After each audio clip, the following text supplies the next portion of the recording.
देखो जी बदोबदी किड्डा सोहना लगा है इस गाने दे विच। मैं ते जी हाजे परवेज ने लिखा नहीं जी। हाँ जी, हाँ जी। आम तौर ते ये इस्तेमाल होंदा है भैड़ी गल ते। हाँ। तू की बदोबदी एवें मेरा मतलब ए कहन दिया जी हाँ। तू की बदोबदी ले बदोबदी हुन तो है बराबर बदोबदी पीछे पै गए। हाँ मेरा मकसद है भी अच्छे काम वास्ते नहीं होंदा बंदा रेंज होवे ते एदा इस्तेमाल होंदा। अच्छा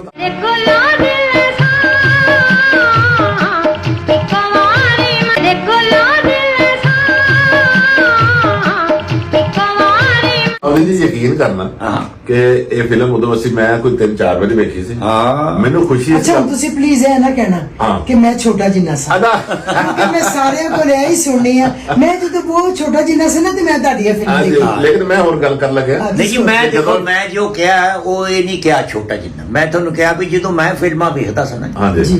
ਉਦੋਂ ਮੇਰਾ ਮਕਸਦ ਇਹ ਹੈ ਇੱਕ ਗਾਣਾ ਸਾਰੀ ਫਿਲਮ ਚਲਾਉਂਦਾ ਸੀ। ਅੱਛਾ ਜੀ ਗਾਣਾ ਜਦੋਂ ਇਹ ਫਿਲਮ ਵੇਖੀ ਮੇਰੇ ਅੱਖਾਂ ਦੇ ਅੱਗੇ ਉਹ ਆਇਆ ਕਿ ਉਦੋਂ ਜਦੋਂ ਮੁਮਤਾਜ਼ ਹੋਰਾਂ ਨੇ ਡਾਂਸ ਕੀਤਾ ਗਾਣਾ ਗਾਇਆ ਨਾ ਹਾਂ ਜਿਹੜੇ ਇਹਨਾਂ ਦੇ ਚਿਹਰੇ ਉੱਤੇ ਐਕਸਪ੍ਰੈਸ਼ਨ ਸੀ ਹਾਂਜੀ। ਇਹ ਜਦੋਂ ਗਾਣਾ ਲੱਗਾ ਮੈਂ ਵੇਖ ਰਿਹਾ ਸੀ ਯਕੀਨ ਕਰਨਾ ਕਿ ਬਣਦੇ ਜਾ ਰਹੇ ਸਨ। ਹਾਂਜੀ। ਉਹ ਯਾਦਾਂ ਜਿਹੜੀਆਂ ਹਾਂ ਜੀ, ਲੌਟ ਆ ਰਹੀਆਂ ਪੱਕੀ ਗੱਲ। ਸਨ। आंदियां ने बिल्कुल आंदियां मैं उते चली गई सर हाय।